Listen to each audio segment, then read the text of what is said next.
Ini yang kelewat di kita. Jadi cara Allah untuk membangun generasi itu menggunakan sejarah untuk pondasi awalnya.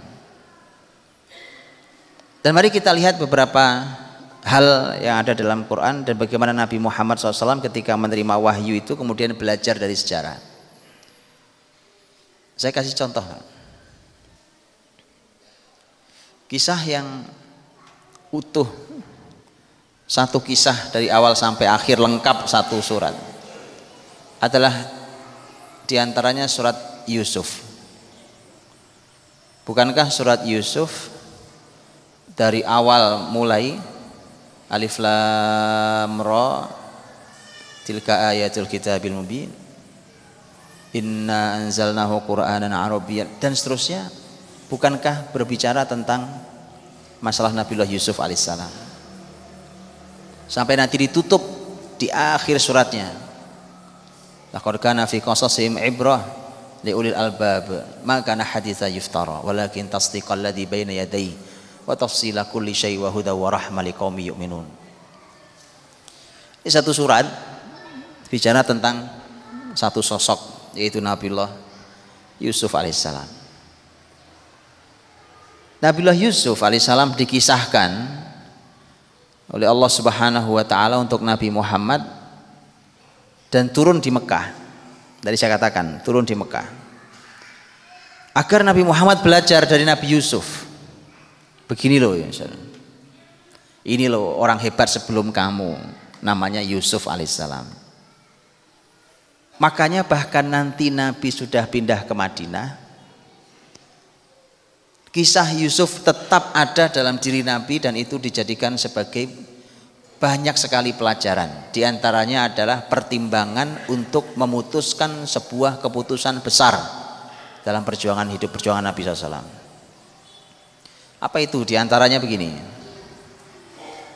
Tahun 8 Hijriah, Nabi SAW dan para sahabat berhasil masuk ke Mekah, kemudian membersihkan Mekah dari kemusyrikan, membersihkan patung-patung di sekeliling Ka'bah yang jumlahnya 360 patung, membersihkan kemusyrikan yang ada di sekitar kota Mekah, dan kemudian membuat setidaknya ada 2000 masyarakat Mekah masuk Islam.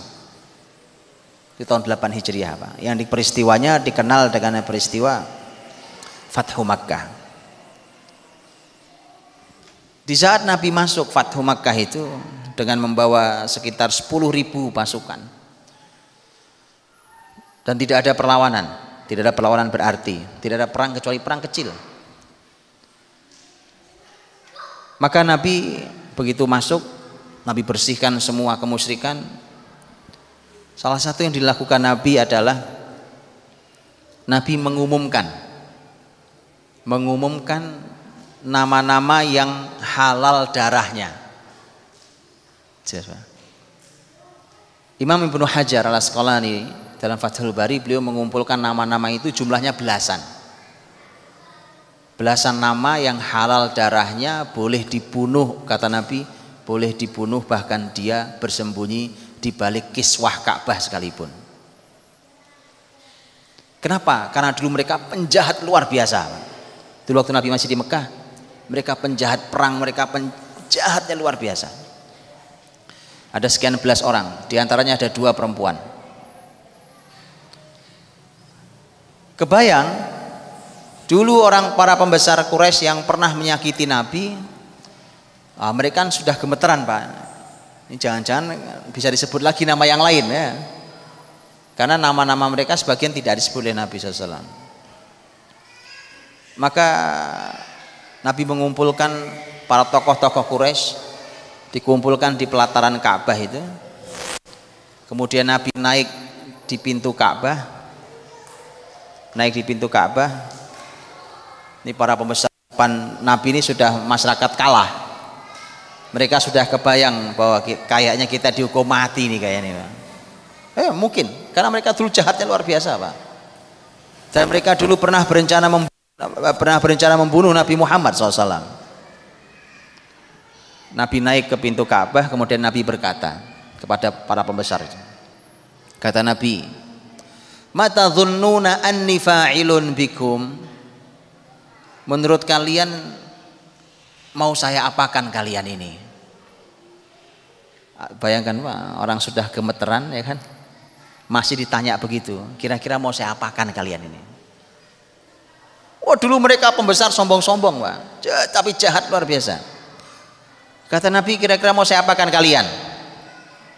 Akhirnya mereka jawab juga, orang ditanya. Mereka jawab. Apa jawabannya? Akhun karim, ibnu akhin karim. Anda ini kan saudara kami yang baik.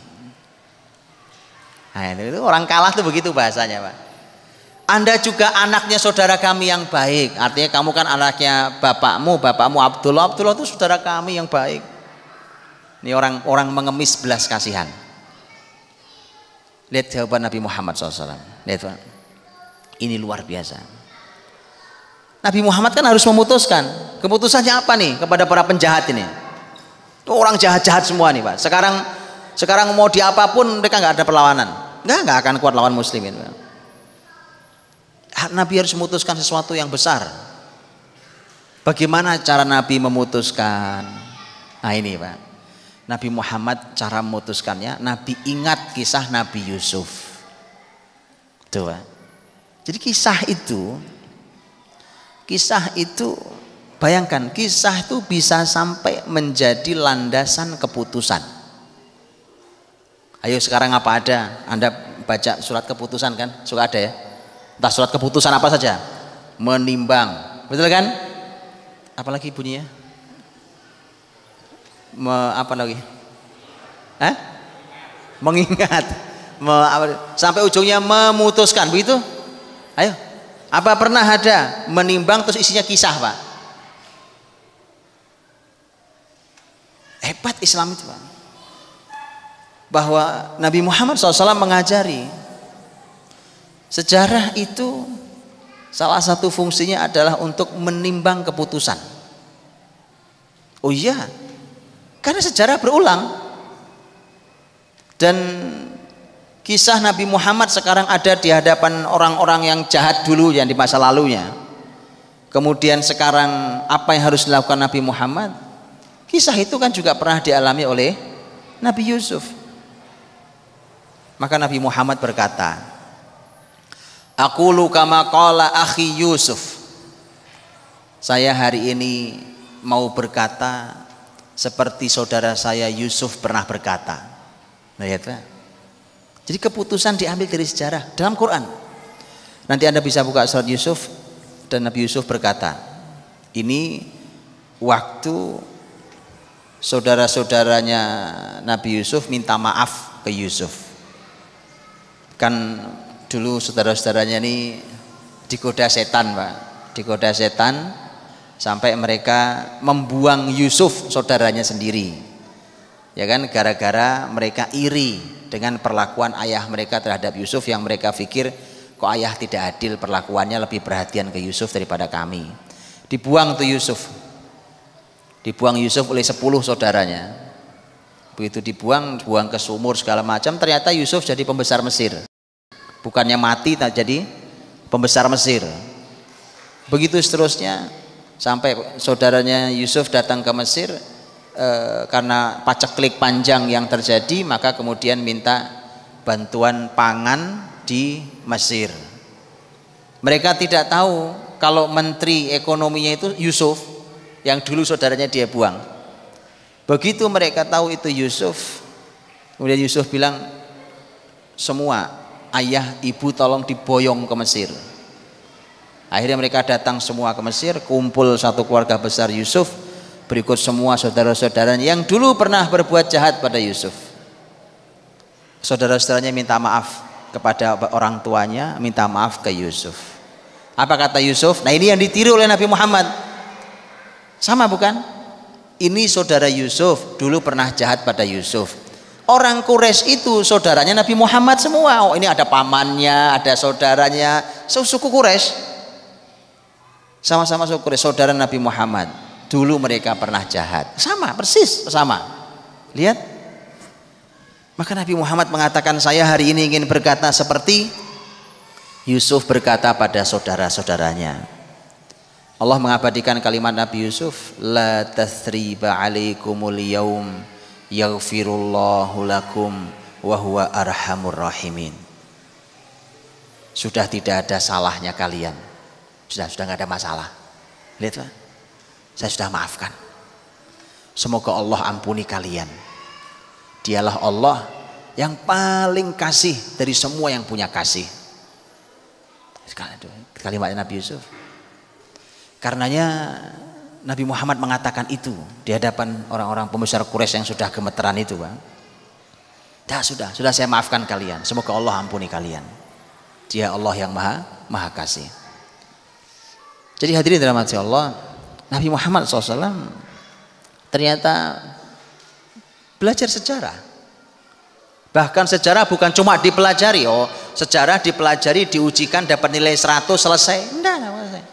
Sejarah itu karena dia berulang, maka dia panduan dalam kehidupan.